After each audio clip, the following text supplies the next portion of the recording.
We're joined by CBS News Justice reporter Paula Reid. Paula, good to see you. Good to see you too. Bring us up to speed. Well, Jeff, today the embattled congressman appeared in federal court where he pled guilty to one count of transmitting obscene material to a minor. This is expected to resolve the investigation into whether he was exchanging explicit material with that 15-year-old girl you just mentioned. Now, this conduct allegedly happened last year between about January and March. And as you noted, while this investigation was supposed to be about transmitting sexually explicit material to an underage person, it became so much more. So, Paula, is he facing time now? He is. Under the law, he could potentially face up to 10 years, but under this agreement, they have agreed to ask for about 24 to 27 months, and he will also have to register as a sex offender. Ultimately, the sentence is up to the judge. It'll happen in September, but prosecutors, as part of this plea deal, have agreed to ask for much less than 10 years. Right, and so then there's always this extensive back and forth that goes into negotiating the length of time. We mentioned that statement where he said he has a sickness. How does the statement that he issued factor into that? Well, I'm reading this statement. It's a lengthy statement here. He accepts responsibility for his actions. He says, "I accept full responsibility for my conduct. I have a sickness, but I do not have an excuse." And he apologizes to everyone that he has hurt. Now, this is what any good lawyer would tell their client to do: accept full responsibility for your actions and apologize.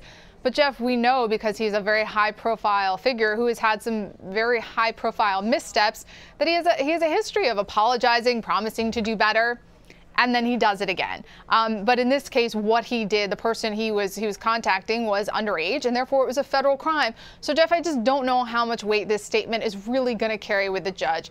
The judge needs to assess whether or not he thinks society will be better off with Anthony Weiner behind bars, or if maybe this finally did it for him and he is somehow a changed man.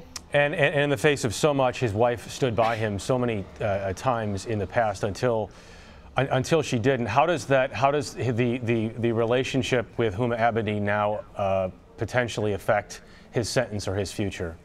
Well, this case is truly extraordinary, Jeff, because as we know, during the course of this investigation, federal investigators found a laptop that possessed emails connected to Hillary Clinton's server. When they found these, the investigation had been closed publicly, and James Comey decided to go public and reopen the investigation. We now know that impacted the outcome of the election. Some people say the mere fact that these emails were found and Comey made that announcement cost Secretary Clinton a victory.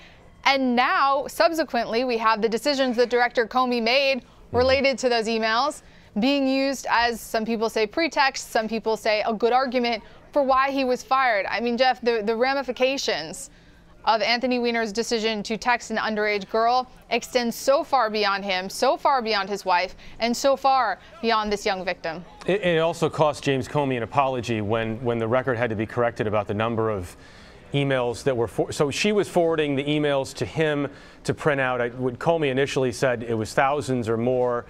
In fact, it was about a dozen? Exactly. He flubbed the numbers. I think the mechanics are still a little hazy in terms of how copies of these emails actually got onto this laptop belonging to him. And of course, the whole investigation was about whether or not classified information had been intentionally mishandled. Up until before they found this laptop, they said we didn't find evidence of that. But until they truly understood the mechanics of how those emails got on his computer, they couldn't actually close the investigation. I mean, Jeff, it is truly an extraordinary case with just extraordinary effects. Okay, Paula Reid in Washington. Paula, thank you very much.